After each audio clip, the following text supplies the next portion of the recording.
Mura, Drava, Danube.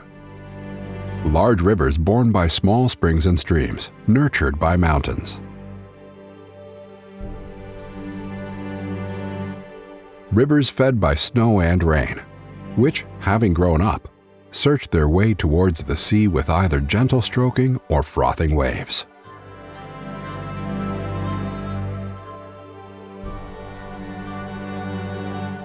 These waters wrote history, separated countries and connected peoples. But first of all, they were cradles from which life sprang into existence in thousands of colors and forms, with sweeping power.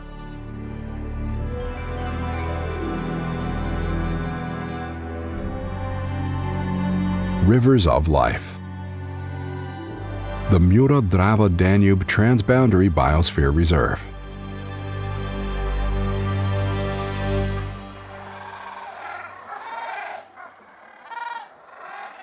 Life, even if it is explosive, needs protection and defense. UNESCO launched its Man and the Biosphere program in 1971. The resulting biosphere reserves represent far more than the preservation of species or habitats.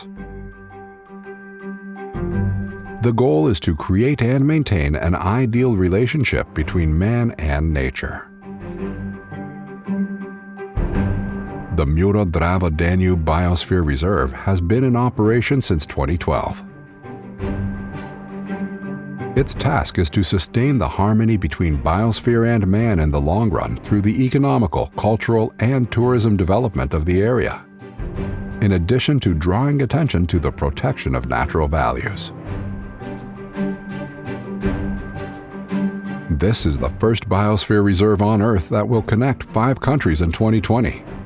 Thus, it will involve the experts of 5 nations in the complex work of nature conservation, extensive land use, ecotourism, and awareness programs. The primary goal is to keep the intersecting waters of the Mura, Drava, and Danube rivers as the rivers of life for future generations.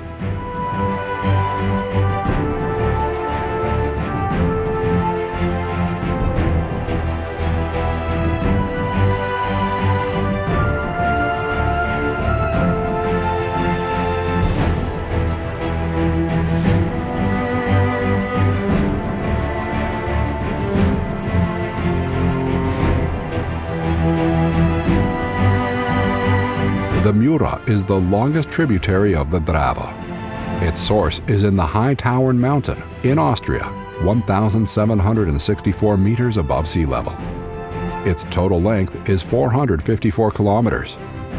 As a true Central European river, it is the region's dominant border river between Austria, Slovenia, Croatia, and Hungary. Its Roman name, Murus, which means wall, defense, or dam, may also refer to this role. Its flow rate is 166 cubic meters per second.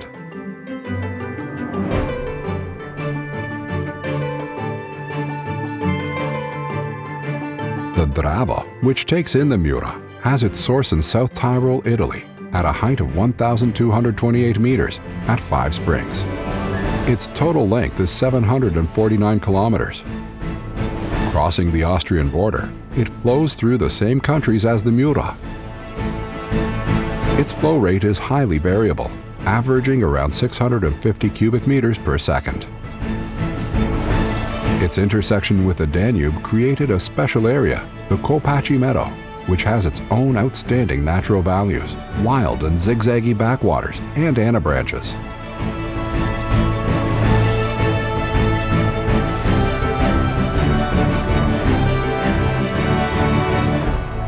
The Danube is Europe's longest river. Its source is in the Black Forest in Germany, and it crosses 10 countries and runs 2,850 kilometers to the Black Sea while it grows into a huge river. Its catchment area uniquely touches 17 countries and fundamentally defines the Danube section of the Biosphere Reserve with its flow rate of 3,000 cubic meters per second.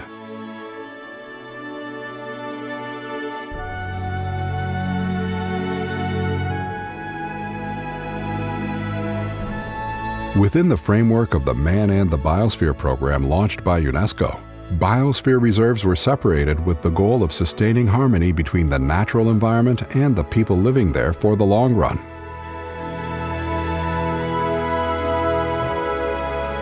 In 2012, the creation of the Mura-Drava-Danube Biosphere Reserve was announced for the Croatian and Hungarian areas. The Bočko-Pudunovje Biosphere Reserve was announced in Serbia in 2017, and the Slovenian Mura Biosphere Reserve was created in the following year. The nomination of Austria for the Lower Mura Valley Biosphere Reserve was accepted in 2019. From 2020, these 4 areas will compose the world's first 5-sided biosphere reserve with a territory of almost 1 million hectares. The backbone of this extremely colorful and exciting area is constantly shaped and formed by the unceasing work of the rivers.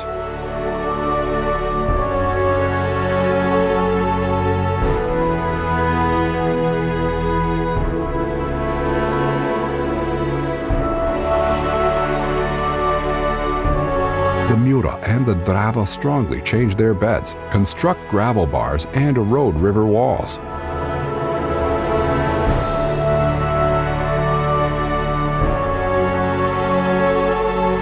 These rivers shape their beds freely in the flood basins, often with sweeping power, and they break through forests. They occupy or occasionally even engulf former backwaters and quarry ponds.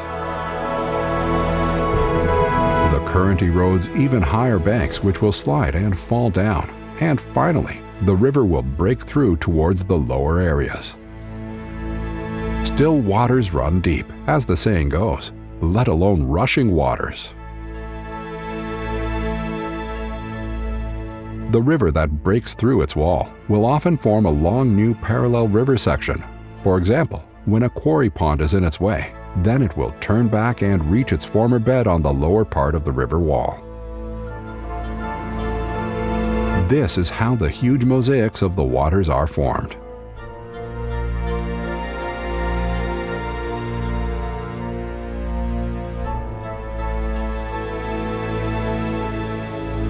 The variable landscape provides a colorful habitat for the inhabitants of the reserve. The image of the backwaters and still waters is defined by kelp associations, in addition to the shallow reed beds and open water surfaces. The surface is covered by dense carpets composed of floating webs of plants. Their typical representative is the whitewater lily.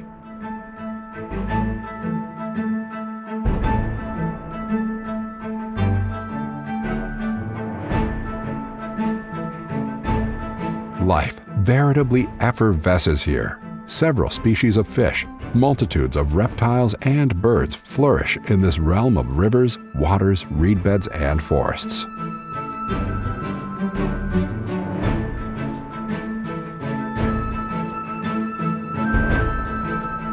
The noisy life of the flood basins freezes into white silence in the winter.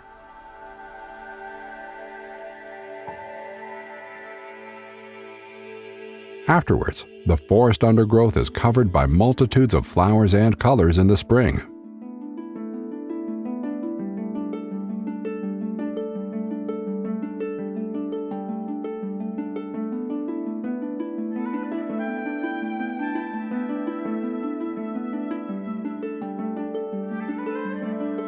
As summer draws near, the green forest foliage mostly grows out, and for the lack of pasturage, the underbrush is covered by dense, near-impenetrable wildwood with lianas.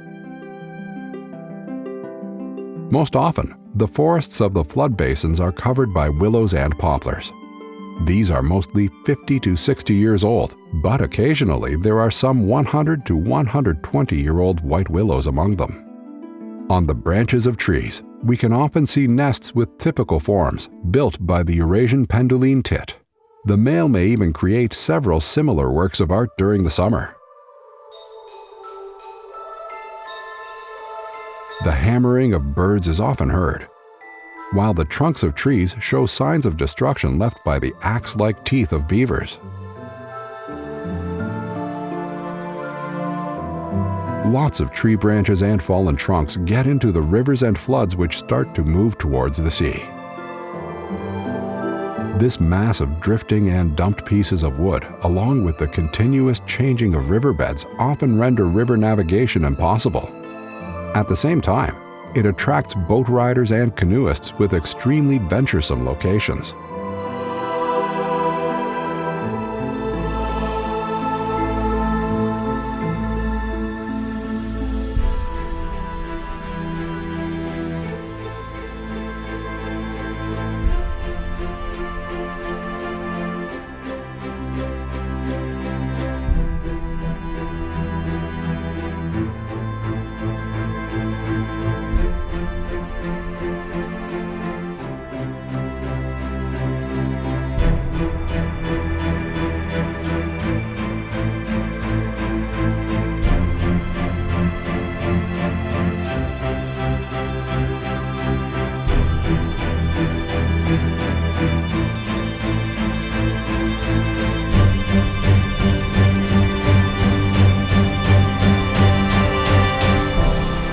Rivers and their side channels, which flow from various directions at different speeds and carry variable alluvia, show significant differences in color at the place of confluence. As the size and flow rate of the rivers that feed each other grow, the bars and sidewalls are far bigger.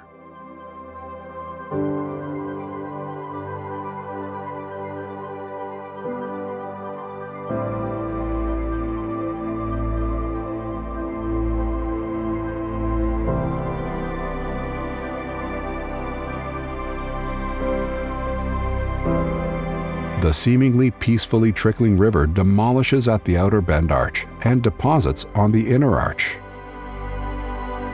On the demolished sections, certain trees can preserve the last traces of a former bar or island for years.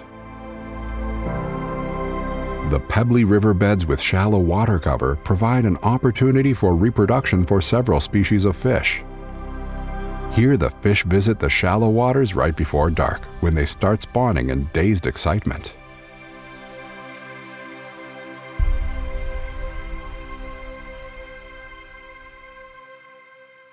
The newly fallen bare river walls bordering the rivers provide excellent nesting places for European bee-eaters and sand martins.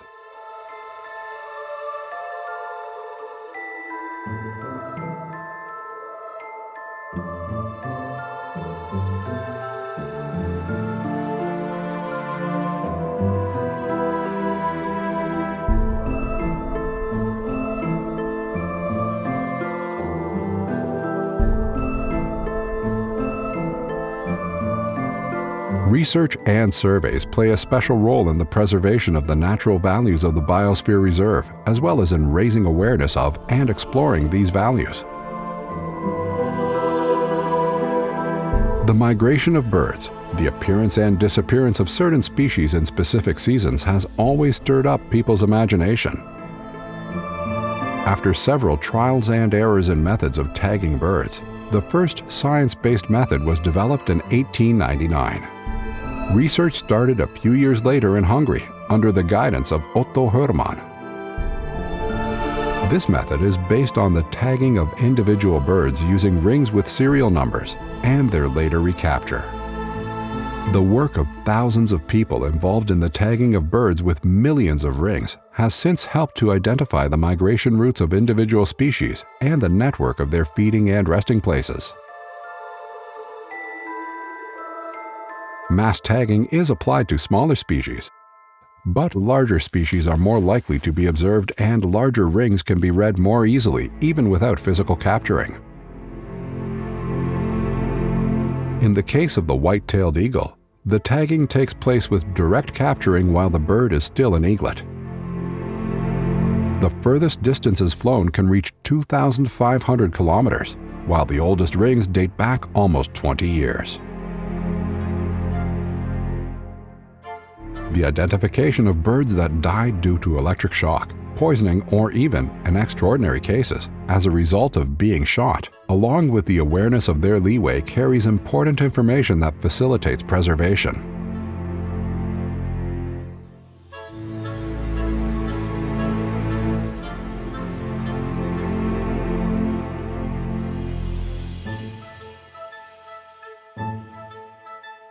With the research into fish species, methods that enabled damage-free research, selective capturing and release were missing for a very long time. Up until the last century, the list of captured species usually appeared in research documentation without the number of animals specified, and, depending on the nets and traps applied, only certain sizes were noted. The development of electric fishing machinery enabled mankind to get a more precise picture, with consistent methods, of the composition of species in certain waters, as well as the number of animals, and, through repeated research, of processes and changes. Numbed or stunned animals can be released without harm. This research does not result in a change to the ratios of the various species.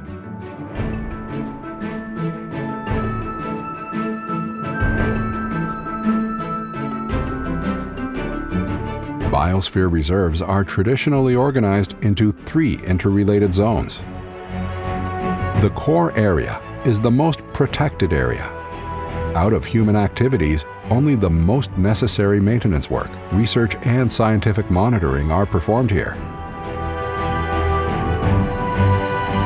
In the buffer zone, research and maintenance work is supplemented by ecotourism and educational activities.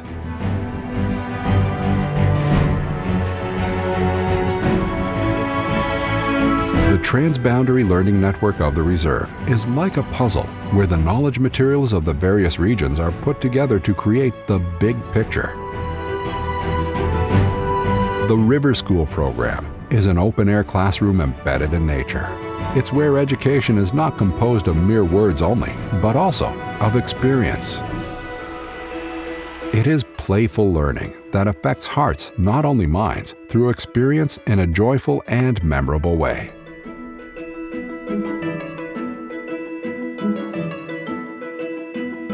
Program participants will get to know the Mura-Drava-Danube Biosphere Reserve and its main rivers, the wildlife of the region, the fauna and flora of the rivers and their flood basins, the cross-border nature of cultures and ecological values, and the everyday life of protected areas. And first of all, they will get much closer to nature and an eco-conscious lifestyle.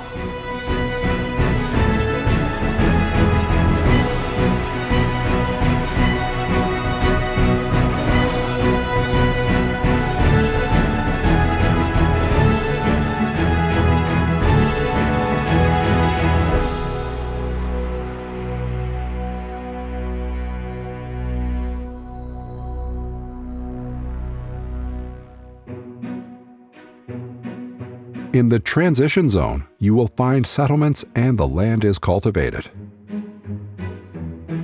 The goal is to enable those living and working here to cooperate with nature, and traditional activities play an important role in this.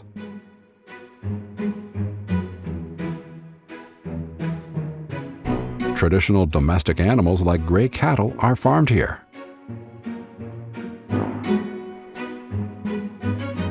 Vineyards were once typical features of the hills surrounding the rivers.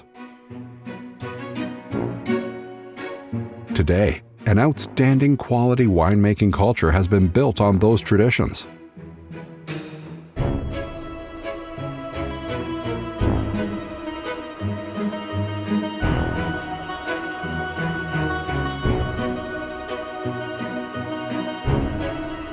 There are several exemplary projects in the Biosphere Reserve.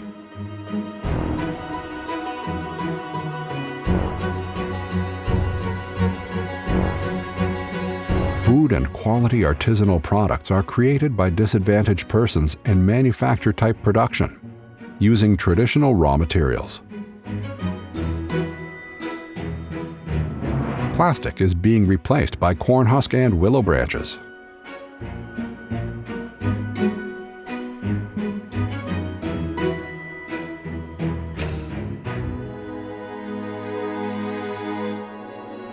These areas offer significant opportunities for tourists.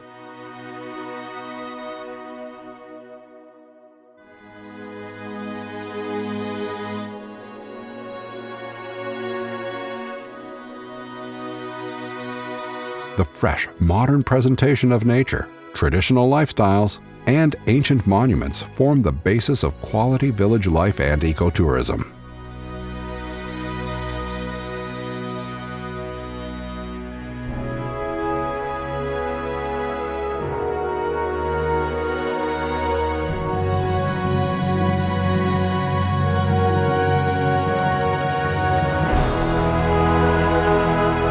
Man and the biosphere. UNESCO started its program nearly half a century ago, and one of its outstanding results is the Mura-Drava-Danube Transboundary Biosphere Reserve.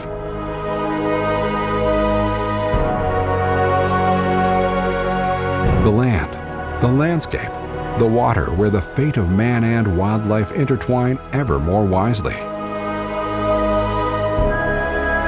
The world of the rivers of life.